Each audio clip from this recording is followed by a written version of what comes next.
The annual Henderson family dinner was in full swing, crystal glasses clinking against expensive china as my relatives competed to showcase their achievements. I sat quietly at the far end of the table, watching my sister Audrey command everyone's attention, just like she always had. "Another record quarter," she announced, adjusting her designer watch. "The partners are already talking about making me the youngest senior VP in the firm's history." My mother beamed with pride. "That's my girl. Harvard Business School really does open all the right doors."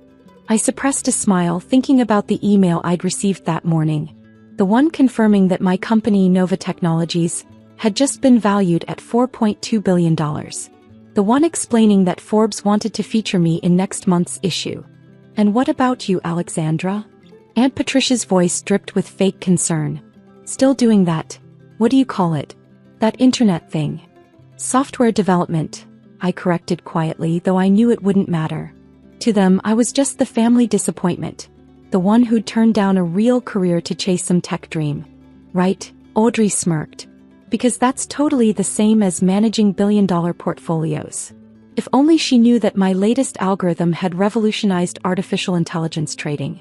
That her firm's recent successes were partly due to software my company had developed. But I kept quiet, maintaining the facade they'd grown so comfortable with. "Alexandra," my father sighed, swirling his expensive bourbon, "when are you going to get serious about your future? You're 28. It's time to stop playing with computers and join the real business world." I thought about the acquisition offers sitting in my inbox: Google, Microsoft, Apple. Each one worth more money than my entire family's combined net worth. But they didn't know that. They'd never bothered to ask. "I'm doing fine, Dad." "Fine." Audrey laughed. "You live in a rented apartment and drive a used car. Meanwhile, I just bought a penthouse in Manhattan." With Mom and Dad's help, I couldn't help adding. The table went silent.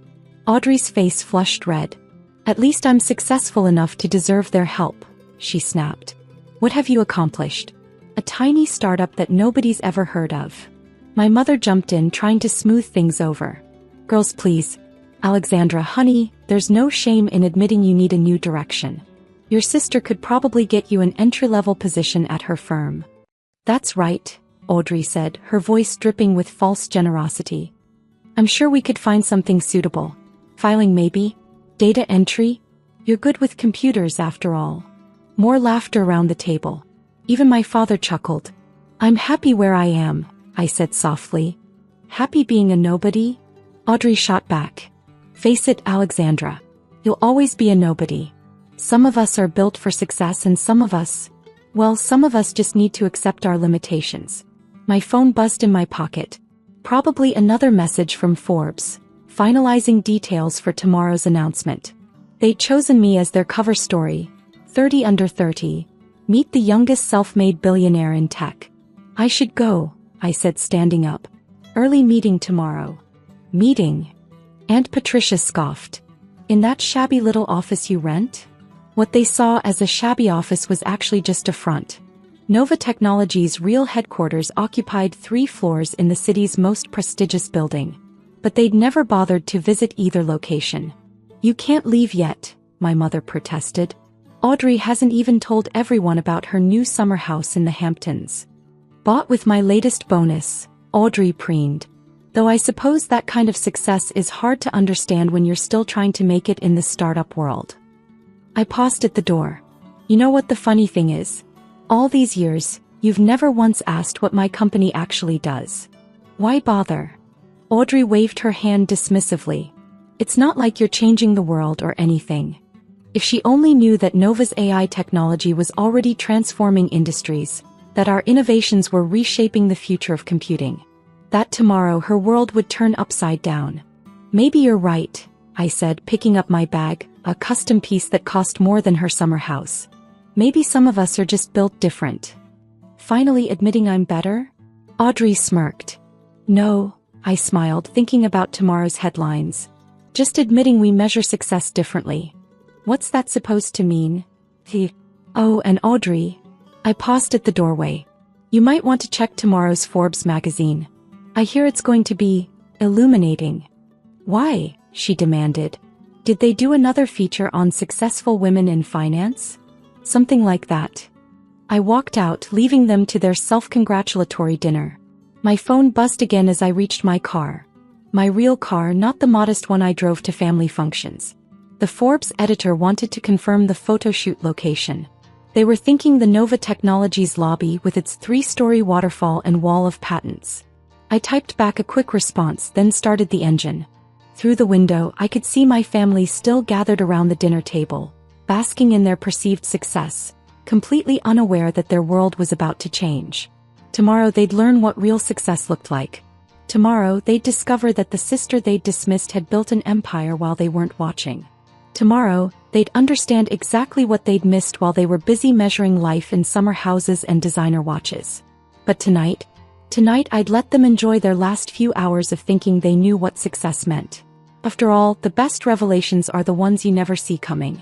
The next morning, I sat in my real office, the one with floor-to-ceiling windows overlooking the city, watching the Forbes article go live.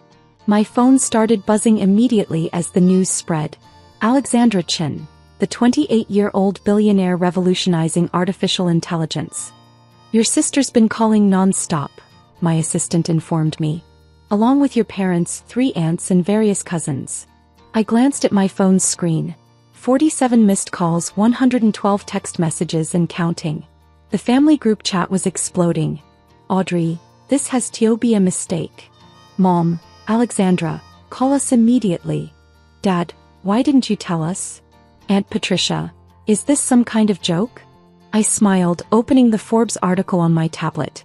The cover photo showed me in my element, standing in Nova's headquarters, surrounded by screens displaying our groundbreaking AI algorithms. The headline was perfect. Meet the quiet revolutionary worth $4.2 billion. My office phone lit up. Audrey again. This time I decided to answer. Hello, sister. Read any good magazines lately? What the hell, Alexandra? Her voice shook with a mixture of rage and disbelief. You're on the cover of Forbes? You're a billionaire? This has to be fake. Actually, I replied calmly, they undervalued me. Nova's worth closer to $5 billion after this morning's market opening. Silence then. But you drive a Toyota. You rent that tiny office downtown. That's just for family visits. Would you like to see my real office? I own the building your firm's been trying to lease space in. I heard something crash in the background. Probably one of her precious awards falling as she stumbled. I'm looking at the article, she continued, her voice rising hysterically. Nova Technologies' AI trading algorithms now power 40% of global financial transactions. That's what my firm uses. We just signed a multi-million-dollar contract with Nova. I know. I rejected your first 3 proposals personally. The price needed to be higher. Another crash. You're my vendor? I've been bragging about my trading success using your technology. Ironic, isn't it? All those times you offered me an entry-level position, you were actually working for me. My other line beeped. My parents calling. Hold on, Audrey. Mom and Dad are on the other line. Alexandra Marie Chin. My mother's voice carried that familiar tone of command that had stopped working on me years ago. What is the meaning of this? Why didn't you tell us? Tell you what, Mom? That I was successful? You never asked. Too busy celebrating Audrey's summer house to notice what I was building. But, $5 billion? My father cut in. That's more than our entire extended family's worth combined? Yes. Quite a bit more, actually. I pulled up another screen, the one showing the current value of my various investments. When Dad, you might want to check your portfolio. Those safe stocks you invested in? I own controlling interest in most of them now. I heard my mother gasp. Alexandra, we never meant to. To what? Dismiss me? Mock my choices? Tell me I'd never amount to anything? I kept my voice level. You know what the funny thing is? If you'd bothered to Google my company even once in the last 5 years, you'd have known all of this. The line beeped again, Audrey rejoining the call. This isn't fair. I did everything right. Harvard finance, the corporate ladder. And I did everything my way. I cut in. Built something from nothing. Created actual value instead of just managing other people's money. Speaking of which, Audrey, Nova's reviewing all our contracts next week. Your firm might want to prepare for that. You wouldn't dare, she sputtered. Why not? Isn't this how real business works? That's what you've been trying to teach me all these years, right? My assistant knocked on the door. Miss Chen, the CNBC crew is here for your live interview. I have to go, I told my stunned family. Business to run, you understand. When Mom? About that tiny apartment I rent?